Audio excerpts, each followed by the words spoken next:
Bar council से जुड़े हुए सभी पदाधिकारी और सदस्यगण, हमारे सभी वरिष्ठ प्रशासनिक अधिकारीगण, प्रदेश के अलग अलग जनपदों से यहाँ पर उपस्थित सभी काउंसिल से जुड़े हुए सभी पदाधिकारी और सदस्यगण, हमारे सभी वरिष्ठ प्रशासनिक अधिकारीगण, प्रदेश के अलग अलग जनपदों से यहाँ पर उपस्थित सभी वरिष्ठ अधिवक्तागण और उपस्थित भाइयों बहनों, संविधान दिवस पर मैं सबको हृदय से बधाई देता हूं और भारत के संविधान निर्माताओं की भावनाओं के अनुरूप हम सब भी अपने अपने क्षेत्र में अपने दायित्वों का निर्वहन ईमानदारी पूर्वक कर सकें, इसके लिए आप सबके प्रति मैं अपनी शुभकामनाएं भी व्यक्त करता हूं। आज का दिन हम सबके लिए अत्यंत महत्वपूर्ण है। अभी हमने देश के महामहिम राष्ट्रपति जी के साथ संविधान की प्रस्तावना को दोहराया है और इसके साथ ही महामहिम राष्ट्रपति जी का, महामहिम उपराष्ट्रपति जी का, माननीय प्रधानमंत्री जी के महत्वपूर्ण उद्बोधन को भी सुनने का एक अवसर हम सबको प्राप्त हुआ है। यह अवसर हम सबके लिए विशिष्ट इसलिए भी है कि भारत के संविधान के ही कारण आज हम सबको एक समान मताधिकार प्राप्त हुआ है और हर व्यक्ति को न केवल संविधान द्वारा प्रदत्त अधिकार प्राप्त हुए हैं, बल्कि भारत को दुनिया की एक महाशक्ति के रूप में स्थापित करने के लिए हर एक नागरिक के लिए कुछ कर्तव्य भी बताए गए हैं। मुझे प्रसन्नता है कि उत्तर प्रदेश विधानसभा ने इन सभी मूल कर्तव्यों पर भी एक विस्तृत चर्चा के लिए स्पेशल सेशन केवल विधानसभा और विधानमंडल का हम लोगों ने आहूत किया और उसमें बहुत सार्थक और रचनात्मक चर्चा को आगे बढ़ाने में मदद मिली। लेकिन यह वर्ष हम सब के लिए इसलिए महत्वपूर्ण है, एक ओर आज़ादी का अमृत महोत्सव और दूसरी ओर चौरी चौरा कि उस ऐतिहासिक घटना का शताब्दी वर्ष भी यह वर्ष है और इस अवसर पर देश के संविधान दिवस के कार्यक्रम के साथ हम सबका जुड़ना और वह भी उत्तर प्रदेश के एक महत्वपूर्ण स्थल पर शासन से जुड़े हुए, प्रशासन से जुड़े हुए, विभिन्न बार एसोसिएशन और बार काउंसिल से जुड़े हुए पदाधिकारियों का एक मंच पर एक साथ उपस्थित होना एक अद्भुत अवसर हम सबको प्रदान करता है। मैं इसके लिए इस अवसर पर आप सबका हृदय से स्वागत भी करता हूं, अभिनंदन भी करता हूं। हम सब जानते हैं कि 26 नवंबर 1949 को हमारे देश का संविधान को अंगीकृत, अधिनियमित और आत्मार्पित हुआ था। संविधान निर्माण समिति के अध्यक्ष डॉक्टर राजेंद्र प्रसाद जी थे, लेकिन अलग अलग समितियों के प्रारूप को एक रूप देना, एक शिल्पी के रूप में कौन इस दायित्व का निर्वहन करेगा, और यह दायित्व दिया गया था बाबा साहब डॉक्टर भीमराव अंबेडकर जी को, जिन्होंने इस कार्यक्रम को बखूबी निर्वहन करते हुए, अगर आप देखेंगे भारत के संविधान को तो जो मूल प्रति है, जब भारत के संविधान, भारत के गणतंत्र कि शताब्दी वर्ष था, उस वर्ष हमें संसद की ओर से उसकी मूल प्रति उपलब्ध कराई गई थी।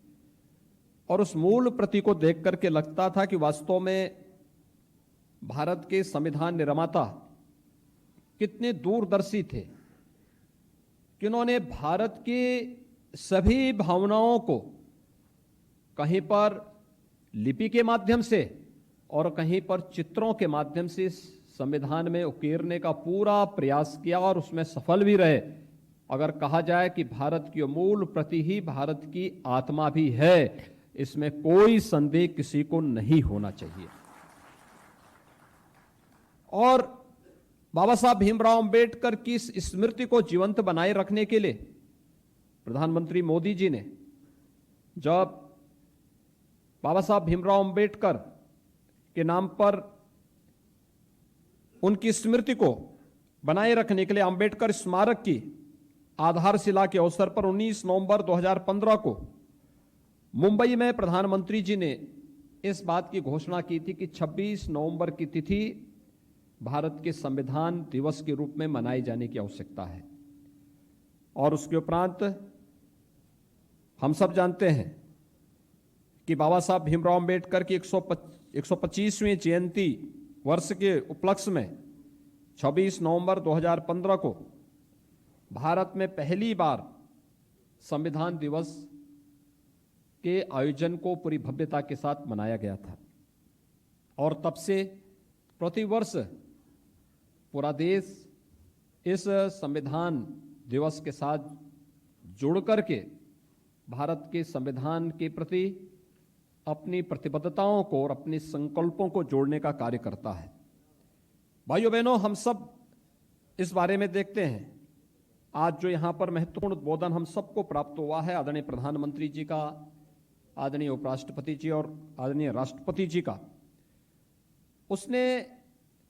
उन सभी भावनाओं का ही प्रतिनिधित्व किया है जो भारत के संविधान की मूल भावना है। और भारत के संविधान की उन मूल भावना का प्रतिनिधित्व मुझे लगता है या किसी व्यक्ति, किसी जाति, किसी मत, किसी मजहब, किसी क्षेत्र और भाषा के दायरे में कैद करके नहीं, बल्कि पूरे भारत के प्रत्येक नागरिक का यह दायित्व बनता है। क्योंकि भारत के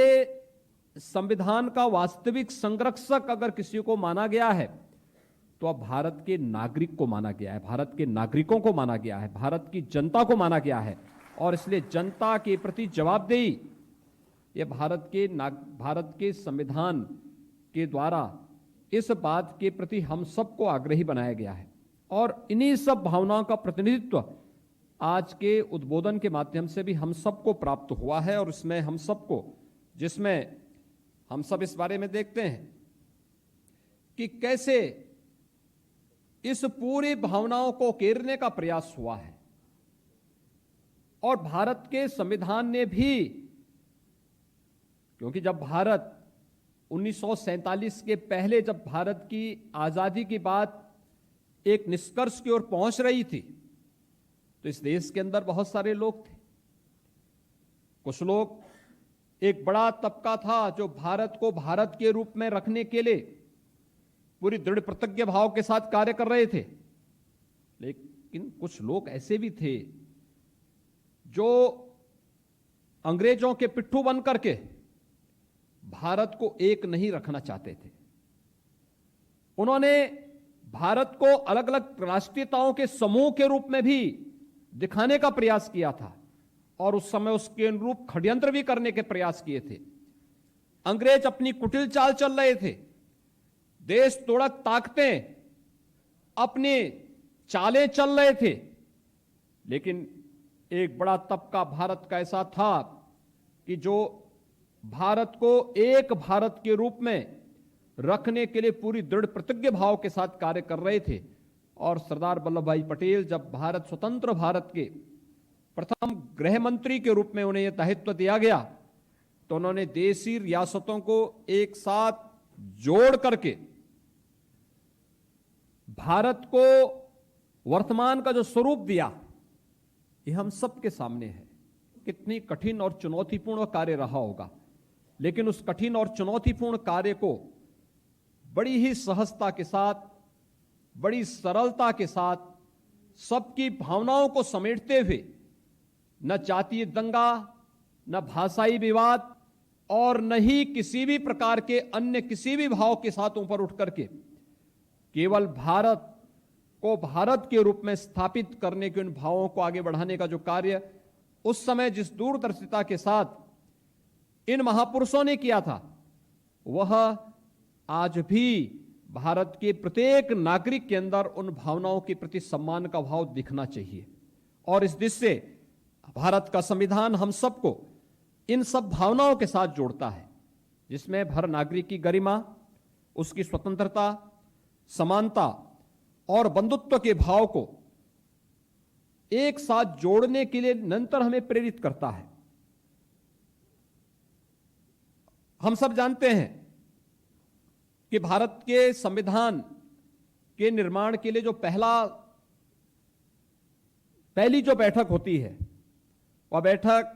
पहले अधिवेशन के रूप में 9 दिसंबर 1946 को संपन्न होती है। और उसके बाद जो अलग अलग समितियां गठित हुई हैं, उन समितियों के बाद बाबा साहब भीमराव अंबेडकर को प्रारूप समिति के अध्यक्ष बनाने के बाद भारत का वर्तमान संविधान एक स्वरूप लेता है। और मैं तो मानता हूं कि जैसे हम अपने घर में अपने पवित्र धार्मिक ग्रंथों को रखते हैं, भारत के संविधान की उस मूल प्रति को भी हर भारतवासी को अपने घर में रख करके उसको उसी भाव, उसी सम्मान के भाव के साथ आगे बढ़ना चाहिए। क्योंकि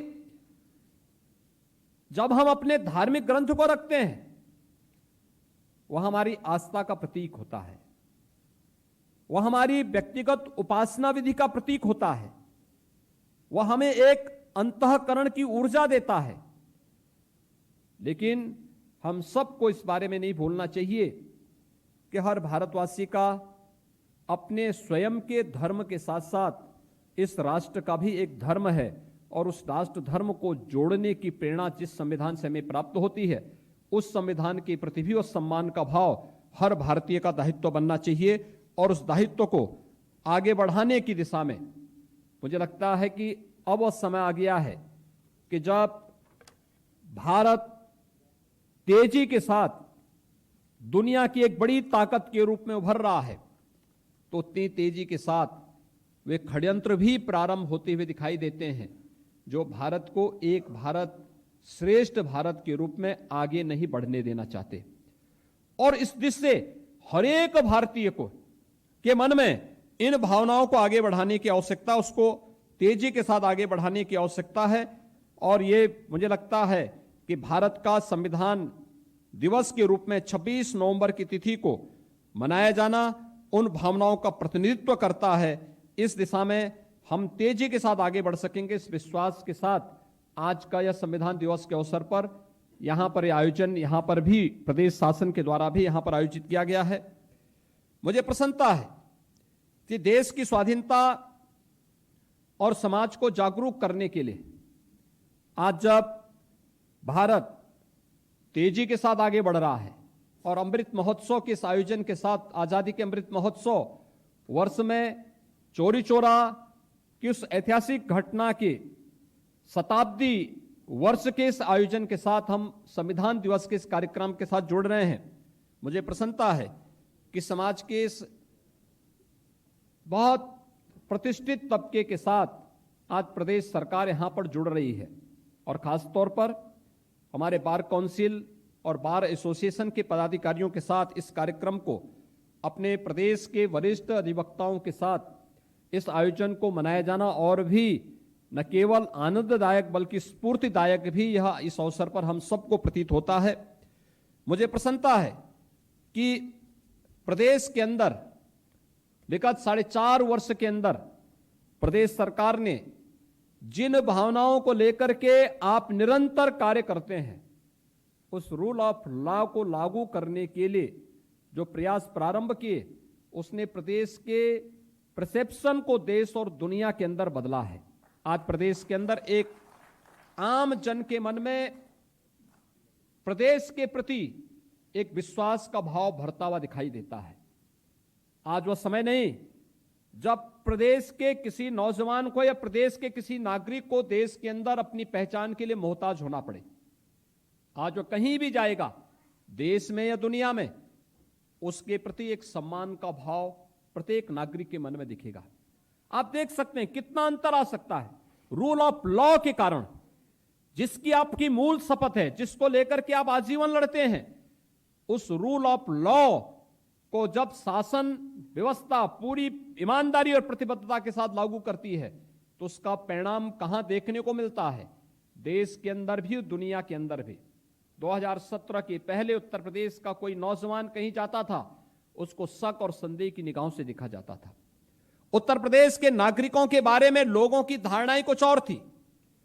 2017 के पहले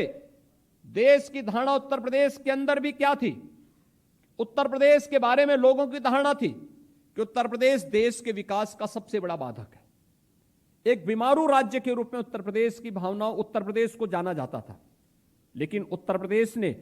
इन सभी मिथकों को दूर करते हुए, इन धारणाओं को बदलते हुए, आज उत्तर प्रदेश की कानून व्यवस्था देश के लिए एक नजीर बन रही है। जब पूरा देश विभिन्न प्रकार की कानून व्यवस्था की चुनौतियों से अलग अलग समय में जूझता है, तब उत्तर प्रदेश आनंद के साथ अपने पर्व और त्योहारों को पूरे उत्साह और उमंग के साथ मनाता हुआ दिखाई देता है। उत्तर प्रदेश आज निवेश की उन भारी संभावनाओं को लेकर के आए। लोगों के लिए आश्चर्य होता है जब दुनिया में कोई निवेश के लिए आता है देश में, और निवेश के लिए आने पर जब देश की 2 राज्यों को उसको चयन करना होता है, उनमें से उत्तर प्रदेश एक होता है, तो सबके लिए कौतूहल और आश्चर्य का विषय होता है कि उत्तर प्रदेश में आखिर एक ऐसा क्या हुआ है जो उत्तर प्रदेश देश के विकास में बाधक माना जाता था। उस उत्तर प्रदेश में आज देश की कल्याणकारी योजनाओं की 44 ऐसी योजनाएं हैं जिनमें 17 के पहले उत्तर प्रदेश किसी में 17वें स्थान पर, किसी में 25वें स्थान पर, किसी में 30वें स्थान पर, किसी में सबसे अंत में होता था। आज उन सभी 44 योजना में उत्तर प्रदेश नंबर 1 पर है। उत्तर प्रदेश आज विकास के कुछ नए प्रतिमान स्थापित कर रहा है और ये सभी उस दिशा में किए गए प्रयास के परिणाम हैं। उसमें आपने देखा होगा उत्तर प्रदेश में रूल ऑफ लॉ लागू करने के लिए प्रदेश ने किस रूप में प्रयास प्रारंभ किए। ये प्रदेश के अंदर चाहे वह पास्को कोर्ट की स्थापना महिला संबंधी अपराधों पर प्रभावी नियंत्रण करने के लिए किए गए प्रयास, न्यायालयों के आधुनिकीकरण की प्रक्रिया को आगे बढ़ाने में दिए जाने वाले योगदान हो, न्यायालय के इंफ्रास्ट्रक्चर को बढ़ाने में दिए जाने वाले योगदान का हो, या फिर उत्तर प्रदेश की प्रयागराज में